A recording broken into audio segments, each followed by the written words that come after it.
I'm Gretchen Carower, a member of the burn team from the University of Washington Burn Center in Seattle, Washington, and today's lecture is on pain management in the thermally injured patient. There are 4 objectives for this lecture today. First is to be able to list the American Burn Association practice guidelines for the management of pain in the burn injured patient. And then 2, to list common pain experiences so that we can then outline appropriate analgesic options for our patients. And then lastly, to discuss appropriate pain assessment tools for all age groups. Let's begin with a synopsis of what we know about burn pain and treatment. First and foremost, treatment is a challenge. It's a challenge because patients undergo frequent and painful wound cares that may last for weeks to months, depending upon their healing and recovery times. Unfortunately, the severity of pain varies between patients, and we are not able to predict pain or suffering based on any one indice such as injury demographic or personal indice. Tolerance to opioids may develop, particularly in those that are treated for long periods of time, and as most of us recognize, anxiety often occurs and further exacerbates the pain. In 2006, the American Burn Association published guidelines for the approach to pain management in the Journal of Burn Care and Research. And these guidelines stated that we should all be approaching pain management in an organized approach concerning background, procedural, and breakthrough pain, with the goal that patients be awake and alert and comfortable during their treatment. Furthermore, the American Burn Association asks that pain be differentiated from anxiety in treatment management.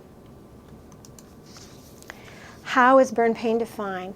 Typically, burn pain is defined and differentiated into 3 types: background, procedural, and breakthrough pain. And I'll define each of those in a moment with options for treatment. And I'm also going to add a bit about postoperative considerations for those patients who require surgical intervention as part of their therapy. Background pain, also referred to as resting pain, occurs while the patient is at rest. It is typically continuous in nature, low in intensity, and therefore we treat with long-acting analgesics that we prescribe on a scheduled medication dosing schedule, which means no PRN or as-needed medications. This is an important point to make, and therefore I've gone back to Dr. Ronald Melzak's article published in 1990 about the tragedy of needless pain. And in that article, Dr. Melzak describes that PRN dosing requires that the patient first be in pain before they're allowed any relief. And this sets up 3 issues that is a concern if PRN dosing is used to treat background pain. First of all, again, the patient must first be in pain and suffer before we offer relief. What that does then is set up a confrontation between patient and clinician. And furthermore, we find many more side effects such as mental clouding or oversedation and nausea with the use of PRN dosing, and less time where the patient's in no pain and comfortable. Therefore, one should not use PRN dosing in the treatment of background pain. A more humane and logical approach to this treatment is with the use of longer-acting medications on a scheduled basis. And what we find when we use this type of dosing schedule, using longer-acting medications prescribed every 8 or 12 hours, depending upon the medication and route used, we have less side effects, less mental clouding, less confusion, less nausea, and much more time spent in a comfortable state for the patient.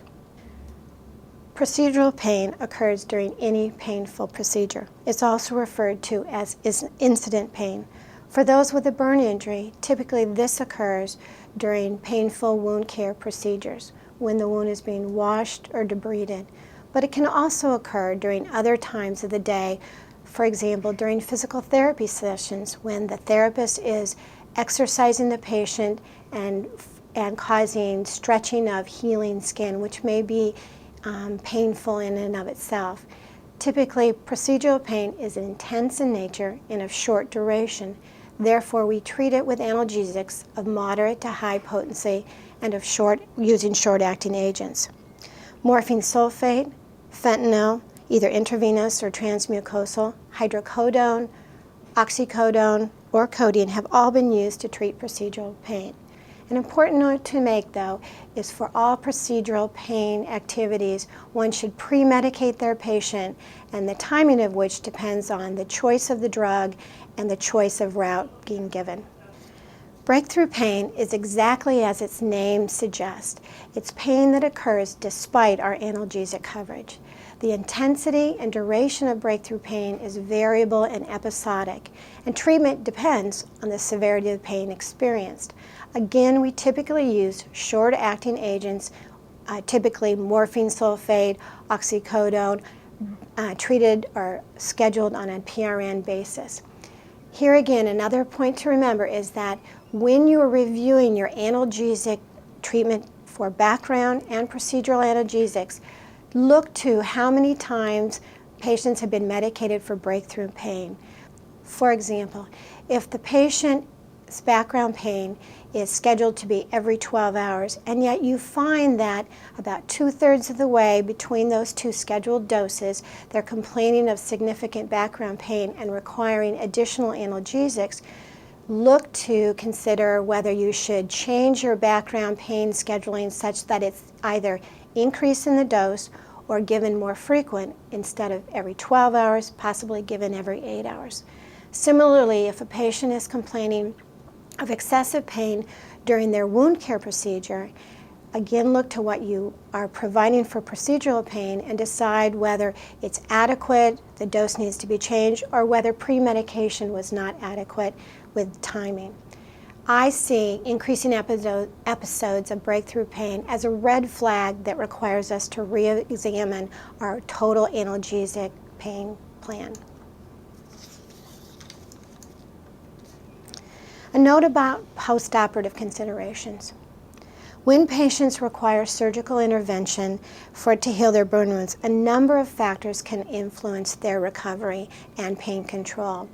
Typically, if patients require excision and grafting, those extremities are placed in splints and made immobile in the immediate postoperative period.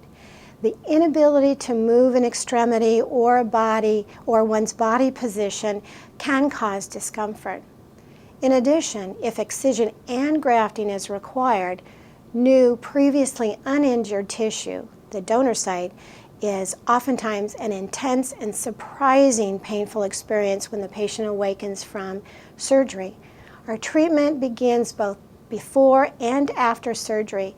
It begins before surgery with adequate and complete preoperative education. Patients need to know, are they going to be immobile and splinted after surgery? Will there be donor sites? And if there are, where will these donor sites be taken from? And the likelihood that pain will be, there will be new pain associated with those donor sites. And certainly as part of our plan for the postoperative recovery period, we need to review our background pain coverage and possibly change analgesics to cover this particular period. Oftentimes patients are given PCA or patient-controlled analgesia in the immediate postoperative period to help with this time period. What should a treatment plan include? Well, first, it must be individualized to the patient, and that means that each patient should be assessed for their past pain experiences to include the use of prescribed, over-the-counter, and illicit drugs. It should also include both the pharmacologic and non-pharmacologic treatment modalities in our plan. Education for staff, patient, and family needs to occur and includes things such as a discussion on what are the common pain experiences that burn patients have. For example, a discussion about background, procedural, and breakthrough pain. It also needs to include a use of what pain assessment scales each patient will be using during their recovery process, so they're aware of the tools, aware how to use them, and when they'll be asked to use them. Now, although patients and families may not ask a question about opioid addiction, there may be some concerns about this, as we prescribed a fair amount of analgesics and opioids, and so a heart-to-heart discussion about any concerns regarding addiction should take place. And lastly, the goals of what your pain management plan include, and that being that the patient be awake, alert, comfortable, and able to participate in their treatment plan. Your treatment plan should also include routine pain assessment and documentation of the same. And it also needs to include a sense for how you will be monitoring for the development of any opioid drug tolerance. There exist several options for pharmacologic management, the backbone of which is with the use of opioid analgesics. However, in addition to opioids, we also typically see use of non-opioid medications and anesthetic agents in the care of our patients, particularly for select procedures, and the use of anxiolytic agents to help with control of anxiety. Opioid analgesics, typically morphine or morphine-like drugs, are potent. The risks and benefits are familiar to the majority of clinicians. They provide some degree of dose-dependent sedation. They are widely available and relatively inexpensive. Now, the pharmacokinetics of opioids in burn patients are not consistently different from other non-burn patient populations. However, there are reports of a decrease in the volume of distribution and clearance, and in an increased elimination half-life of morphine in the burn population. However, there are conflicting reports to the change in opioid potency over time. An important point to remember, though, for burn-injured patients is that the opioid dosing for these individuals may be greater than what's standard for non-burn patient populations. Acetaminophen and nonsteroidal anti-inflammatory agents decrease the production of mediators that allow nerve endings to transmit painful signals back to the brain.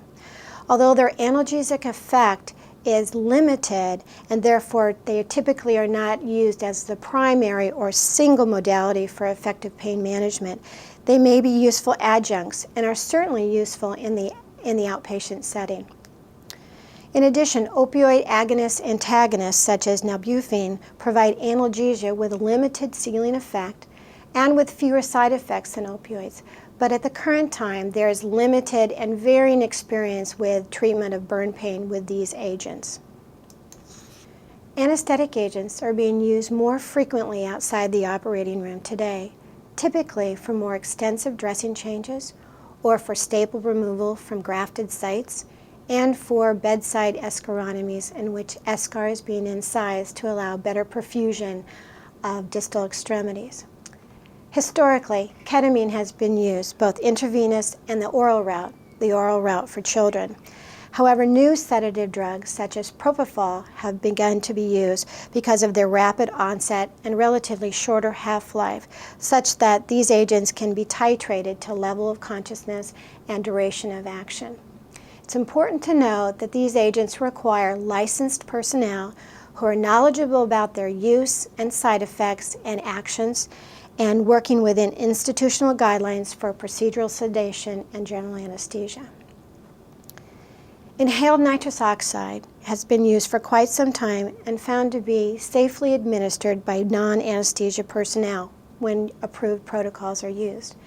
Typically, it is patient-administered either by a face mask or a mouthpiece with 50% nitrous oxide combined with 50% oxygen. It does, however, require a scavenger system, as there are issues related to toxicity and exposure, and the Occupational Health and Safety Administration guidelines must be followed. Anxiety is a known response to the overwhelming situation that burn patients find themselves in and to the ongoing treatment that they must endure. The pain, as I've described, oftentimes leads to anxiety, and this anxiety then exacerbates the existing pain. Unless this vicious cycle is broken, we find patients that are in true distress. Anxiolytic agents, such as benzodiazepines, have been found to be useful adjuncts, particularly in the treatment of background pain and procedural pain. These agents, typically midazolam or lorazepam, when administered, are particularly useful in those patients who have demonstrated high levels of anticipatory procedural pain. Determining the most effective analgesic regimen requires that we individualize our approach. I've already spoken to the clinical need for analgesia and identified background, procedural, and breakthrough pain with a brief discussion on postoperative considerations. In addition, we also must recognize the limitation and needs brought about by the patient and our facility. For example, does your patient have intravenous access or not? What is the status of the patient's airway? What are their monitoring needs? And does your facility have any limitations on being able to provide those needs? And is there any development of opioid tolerance in your patient? This point is so important that I want to speak to it specifically. The treatment plan must include monitoring for the development of opioid tolerance, which can be expected to develop in patients who are treated with opioids for longer than 2 weeks. Although tolerance in burn patients is poorly understood, there is evidence to suggest that tolerance develops because of the chronicity to the exposure to opioids, the potency of the opioids that we utilize, and the repetitive partial withdrawal that occurs in the pain state. However, because we often use higher doses that are found in standard dosing guidelines, institutional policy regarding patient monitoring is important to have in place. It's also important to provide education about the issue of tolerance versus addiction to both patients and staff. There is no evidence that opioid addiction occurs more common in the burn population than in the non-burn population being treated for acute management of pain. And it is estimated that it is somewhere in 1 to 3,000 will develop an addiction. But this is an important point to make and have a discussion with your patient. To facilitate effective pain management, I've mentioned the use of institutional guidelines. In fact, this is one of the recommendations by the American Burn Association.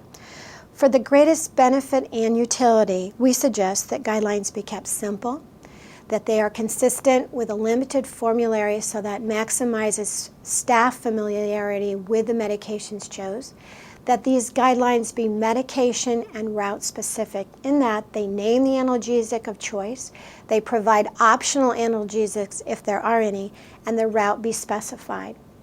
At the University of Washington, we found that guidelines based on age are easy to use and easy to develop. And in fact, we've developed guidelines for the older adolescent and adult, the pediatric patient, and the elderly. These sets of guidelines provide an example for treatment of the adult non-geriatric patient. And as you can see, it provides medication recommendations for treatment of background, procedural, and breakthrough pain, as well as suggestions for discharge or transfer medications. It also provides recommendations for any point on the recovery continuum, whether the patient's in the intensive care unit or on the floor. Each cell provides an example of the medication that's recommended. For example, if your patient was in the ICU, able to take oral fluids and foods, and for treatment of background pain, the suggestion is scheduled methadone.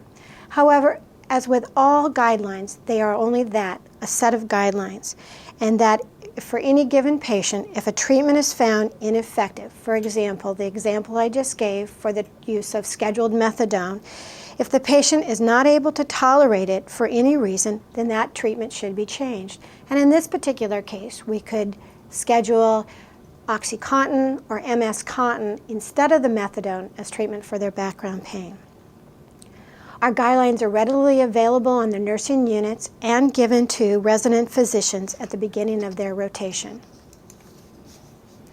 The use of non-pharmacologic strategies have been used for several years. They may be used alone for brief, fairly painless procedures, or more commonly as adjuncts to our pharmacologic strategies. We have found that their effectiveness is enhanced once pharmacologic strategies have been optimized first. And as with any treatment, the choice of which strategy to use is based on the patient's preferences, their needs, and their coping style. Distraction is used often in the treatment of burn patients, and it works for all age groups. We know from previous research that humans have a limited amount of attention and that the perception of pain requires our conscious attention. Distraction reduces the amount of attention available for processing incoming pain signals. Obviously, the more attention-grabbing the distraction technique that you use, the more effective it will be at pain control. Other strategies to consider include the use of music therapy, guided imagery, relaxation exercises, and hypnosis. For young children and infants, the use of sensory motor techniques such as the use of a pacifier or rocking or swaddling the infant have been very effective. For slightly older children, the use of a safe room in which no painful procedures are performed in the child's hospital bedroom have been very effective, as well as reinforcement or star charts and also play therapy. Pain assessment is an important part of the management plan. Without it, you will never achieve adequate pain control. There exist several means to assess pain, all of which may be needed to be used at some point in the patient's recovery process. The gold standard, however, is self-reporting of pain, and it should be used whenever possible. However, if the patient is unable to report due to age because they're pre-verbal or because of excessive sedation or chemical paralysis, other measures to assess pain, including observational tools, the use of physiologic parameters, and reports by others should be used. I'll touch on each of these. This slide provides a list of various tools that have been found to be both reliable and valid for each of the age groups listed. I'll review each in some detail, but an important point here to note is that just because your patient cannot say, "I hurt," or somehow cannot report their pain level does not mean either A, they have no pain, or you cannot assess it. So as you prepare your pain management plan, choose which tools you want to have available, as some require permission for use. We choose to laminate our tools so that they're readily available in the patient's room and in our treatment rooms, and also so that they can be easily washed between use. An important point for infection control practices. The observer pain scale may be used in pre-verbal children and depends primarily on the observation of how consolable a child is or how distracted the child can be when exhibiting pain behaviors. These two concepts, consolability and distractibility, are important in discriminating pain from other behaviors such as hunger or anxiety from missing their parents. Simply to use this score, the child is observed for a period of time and the score of 1 through 5 is placed based on your observation.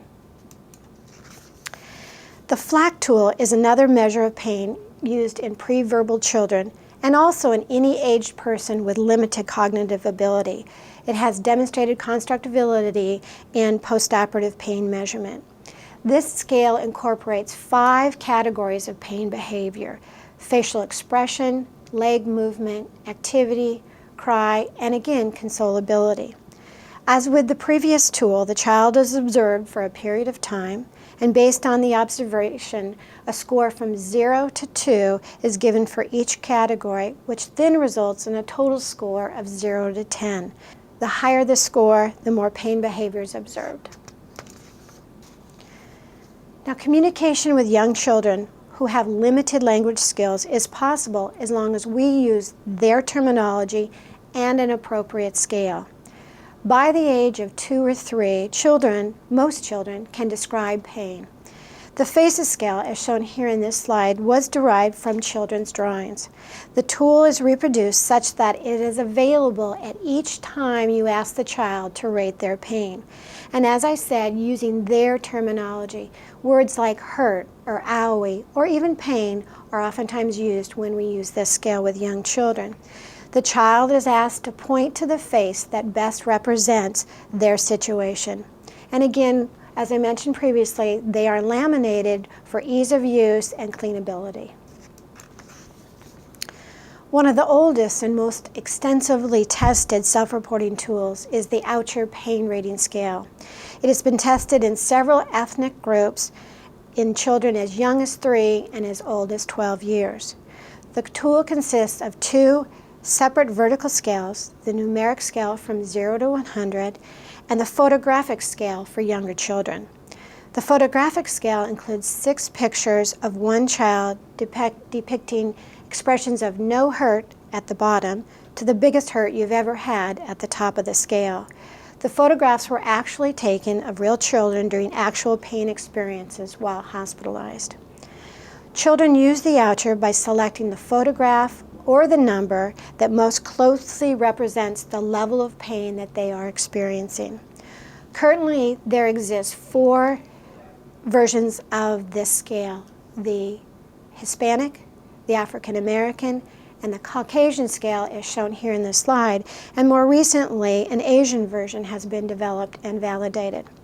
These scales are available by permission of use by the author in 4 by 11-inch posters for use, and again we laminate them.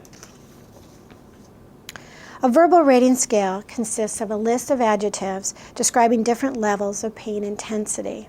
An adequate scale should include adjectives at the extremes of the dimension. For example, none or no pain at one extreme and significant or very severe pain at the other extreme, with several adjectives in between to be able to capture the different gradations of pain that people may experience. Older adolescents and adults can use this scale very easily, and they are asked to read it over and then select the term or phrase that best represents their level of pain intensity. Now, many different verbal rating scales have been developed, ranging from 5-point scales as listed here, all the way up to 15-point scales. For clinical purposes, I advocate the use of these simpler 5-point rating scales. A graphic numeric rating scale, or GRS, involves asking the patient to rate their pain from a 0 to 10 line, where 0 represents no pain and 10 represents the worst pain possible. The number the patient states represents his pain intensity. The validity of these GRS tools is well established. They also have demonstrated sensitivity to procedures known to impact pain intensity. We utilize GRS rating scales for older adults as well, as they find these easy to use. Now, a question that frequently comes up is, are the use of vital signs and other physiologic parameters useful in the assessment of pain? Several studies have reviewed the use of heart rate, vagal tone, respiratory rate, blood pressure, oxygen saturation and tension, palmar sweating, skin blood flow, and intracranial pressure.